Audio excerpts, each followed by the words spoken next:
Hey, what's up, everybody? You see the thumbnail, you see the description. Thank you for joining me for an episode of I Said What I Said. I'm your host, Mike Diamond. What do you see today? You see some relaxed Saturday casual swag. We got the Rolex Presidential on the wrist. And what do you smell? Versace Eros Flame.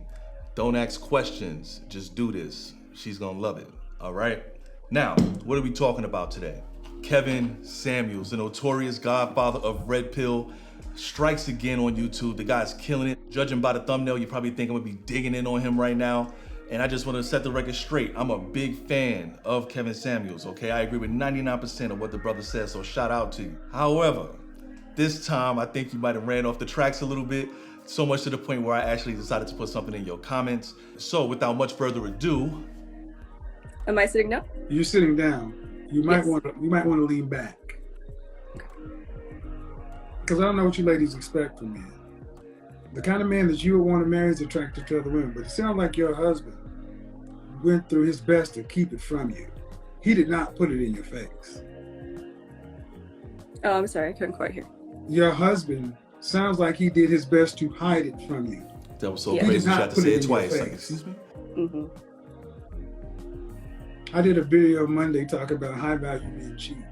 Ladies, I don't know if your husband was attracted to you, he's attracted to another woman. But he was trying to keep it behind your back, cheating with the married woman.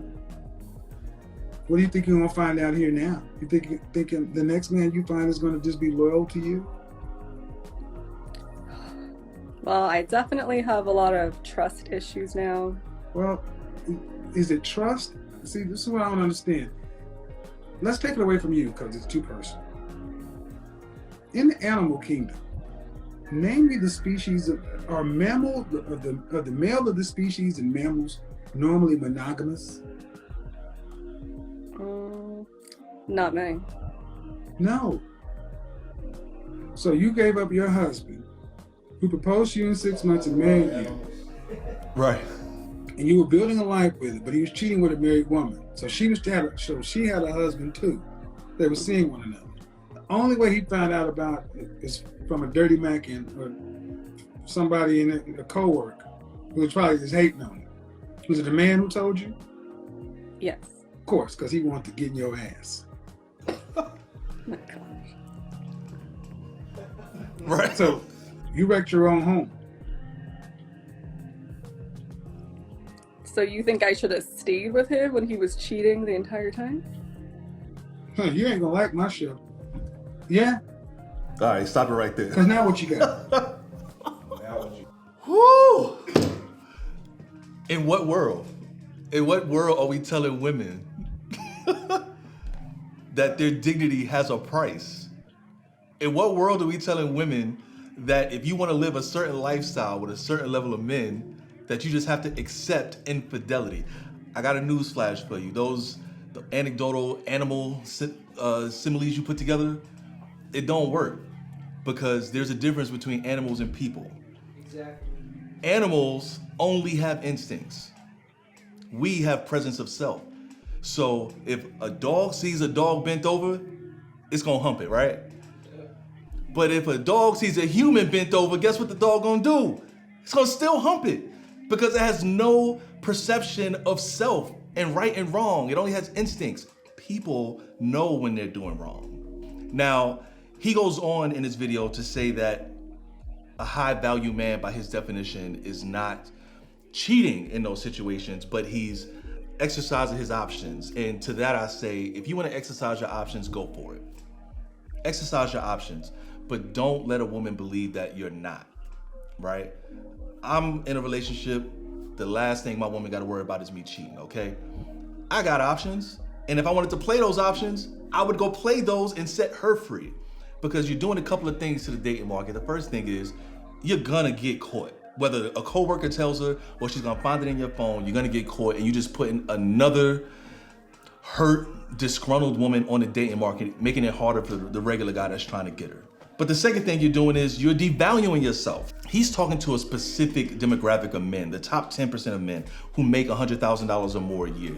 As somebody who falls in that category, I have to say that that is one part of what your value is, But the other part is your integrity, your discipline. It's not easy to make $8,333 a month. It's not. To make $100,000 a year, you gotta make $8,333 a month. The discipline that it takes to do that is immense. The discipline that it takes to do that for a long period of time is even more. So why go through all of that to make yourself considered high quality, knowing that 95% of the women out there want a man who can provide the life that you can provide, but then just completely obliterate that by having low character, by being a slave to your dick? What kind of sense does that make? A man who is above his sexual urges is a dangerous man. You go through all of that trouble, building your wealth, building your fortune, and it'll all just go to flames by just slipping into the wrong woman. The wrong woman will take you down. The wrong woman will release a sex tape. The wrong woman will have a baby that you don't want to have, or even worse, give you an STD or something like that. So if you're gonna be a high value man, yes, make the money, provide the lifestyle, go to the fancy restaurants and dress nice, right? I talked about my Rolex when we first started in my cologne, but the thing that makes me high value is, as long as I'm in a relationship, you other women don't stand a chance. I'm not gonna take away my freedom to be with a woman that I don't wanna really be with. You understand what I'm saying? The animal analogies work in a lot of ways as far as the dominance of an alpha man, other men wanting to follow alphas. But in this respect, we have to be human enough to not dehumanize ourselves and say that we're no better than lions and dogs. We also cook our food. We also flush when we take a piss, right? So if we're gonna follow the animals, let's do everything like them. Let's take a poop on the ground and kick the dirt up with our feet, you know? If we're gonna be animals. At the end of the day, ladies, your dignity is not for sale. There's no such thing as a man making enough money to deserve to cheat on you.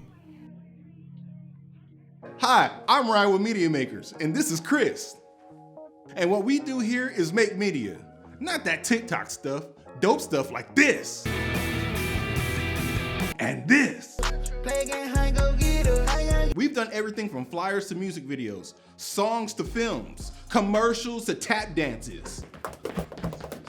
We make media basically everywhere. And what we want to do is teach you how to make media.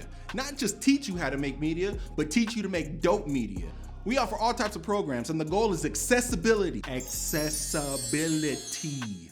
We don't want your creativity to be hindered, so we invest in state-of-the-art technology to make sure that your dream gets out of your head and onto the camera. I've been teaching media for over 10 years, and I've seen the stuff that y'all make. I'm not impressed. You need my help. I've had lots of talented students come in and out of this studio, and now I want you to be our next great media maker. We're gonna flip off to something. We've got on-campus programs, after-school programs, internships, summer camps, space rentals, equipment rentals. What more do you need to make some dope stuff? Let me know and we might get it for you. As a functioning production studio, we got clients coming in and out, and you will be a part of that production process. We put you in the driver's seat. At Media Makers, you make the media. It's all student curated, baby. For more information, go to www.mediamakers.org. Follow us on Instagram at MediaMakers.org.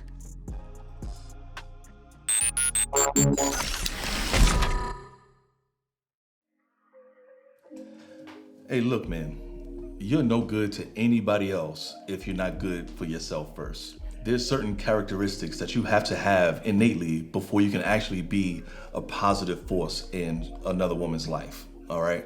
So I will tell anybody, because I know I'm gonna have, guys in their 40s watching this video, and I'm probably gonna have a couple of teenagers to the mid-20s watching. So for my young fellas out there, my advice to you would be don't do any serious dating before 30, before 28. Anything too serious at that age, you're destining yourself for a lot of internal battles because there's just a lot of biology happening that you don't really have that much control over. And you don't have what it takes really to keep a woman satisfied. And when I say satisfied, I'm not talking sexually. I mean, you don't have what it takes to titillate her intellect and to invoke her emotions in a way that makes her want to stay with you for life. Like, you don't have that yet at 23 years old. I know you like to think you know yourself, but I'm turning 38 here pretty soon. I had no idea who I was when I was 23. There was no way I could be a husband to somebody at 23 years old. Wait until you're in your 30s. Wait until the light comes on. You found your purpose. You're actually walking in line with what you're meant to do. Wait till money's not a problem anymore. I mean, think about this scenario. At 23 years old, when you find a girlfriend, you're thinking about it more from the perspective of, I want to have somebody that I can have regular, safe sex with. I want to have somebody who's pretty, that makes me look good. But at 23 years old, you're also thinking, I'm trying to have somebody who can split bills with me. I live in California. It's expensive here, right? So if I'm looking for a girlfriend and I'm making the national median average for a man, which is $45,000 a year, then that means I'm looking for somebody to split bills with too. And if you're splitting bills with a woman, her attitude towards you is gonna be very different than what it is if you could take care of everything and she's living under your umbrella of security. Now her role, like she can actually live in her femininity wholly and truly because she has a masculine man in the house. There is no femininity without the presence of masculinity.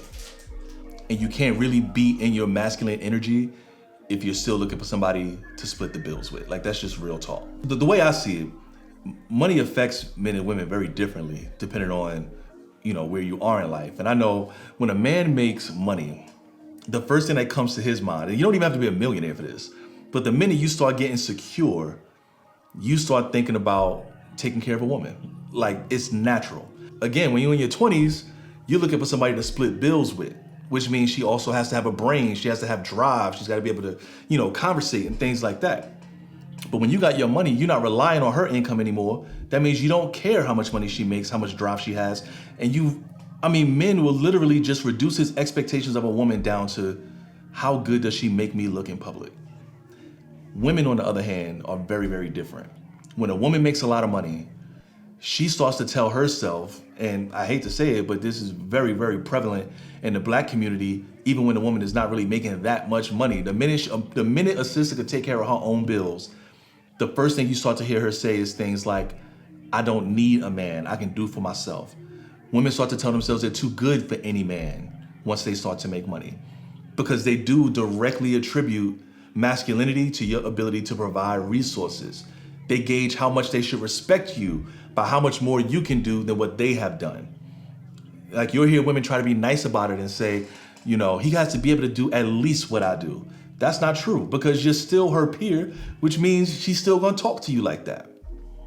But until you can be in a situation where you have a track record of success and you can show a woman that you can do something that she either can't do or has yet to do for herself, you're gonna always be one of those guys complaining about why you can't get respect from a woman, why you can't get her to do the little thing you like her to do for your birthday, and things like that.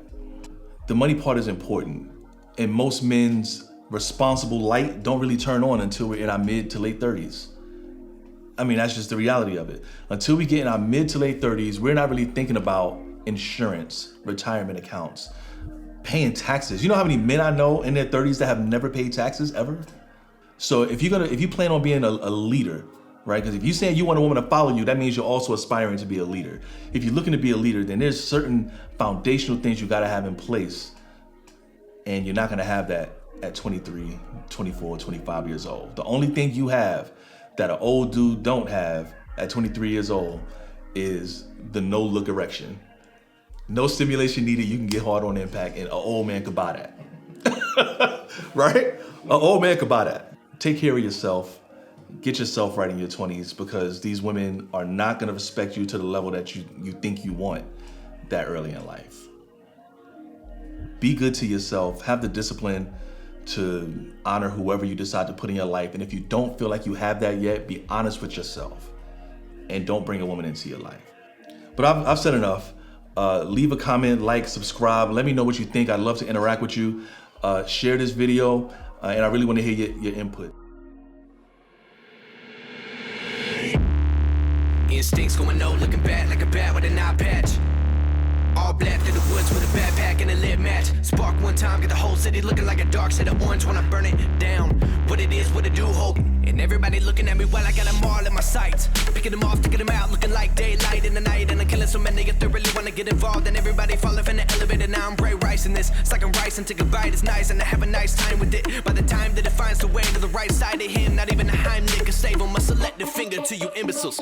Tell me what's been getting into you, envy will kill you. She said I'm a gentleman, I admit a lot of women set up on my ottoman. I don't give a damn, like an auto with no time to kill. I've been feeling like the opposite of work, it's a work. And I've never been a purposeful thing to me. I just do what I love and it works for me. So I'm freaking every check, I put the money in the pushing. Ready to be gunning to the finish and the getting of it. But everybody know I'm working in the sea, I do it differently. So only time will give me everything that I deserve, my end.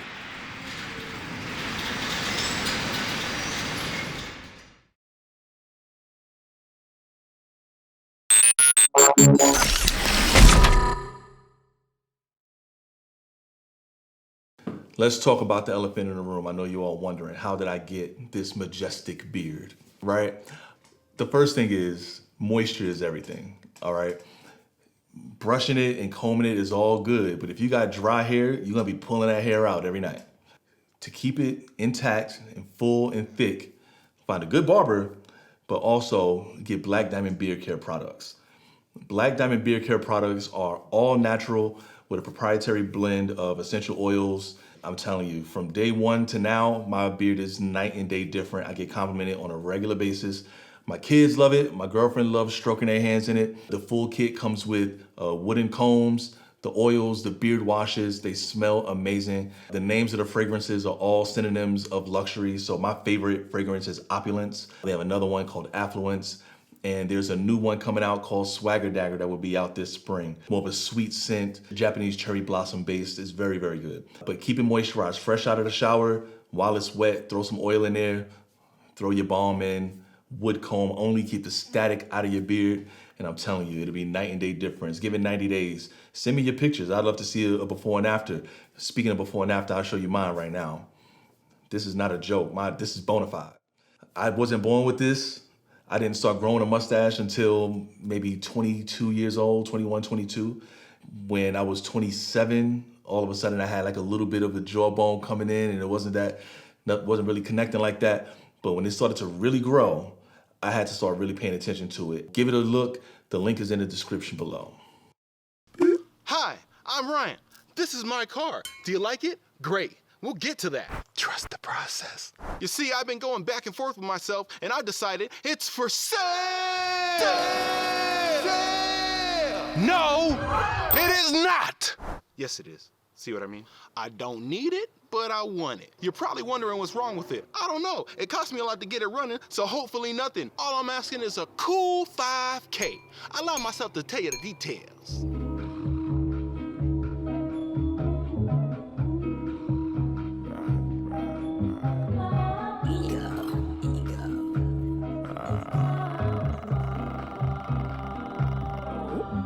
I just wanna live forever. I just want my shit together. I just want my abs to show. I just wanna eat whatever. I just wanna hit the road. I just want the perfect weather. And look at this finish, all original. Nothing says I love the US of A like lead paint, baby.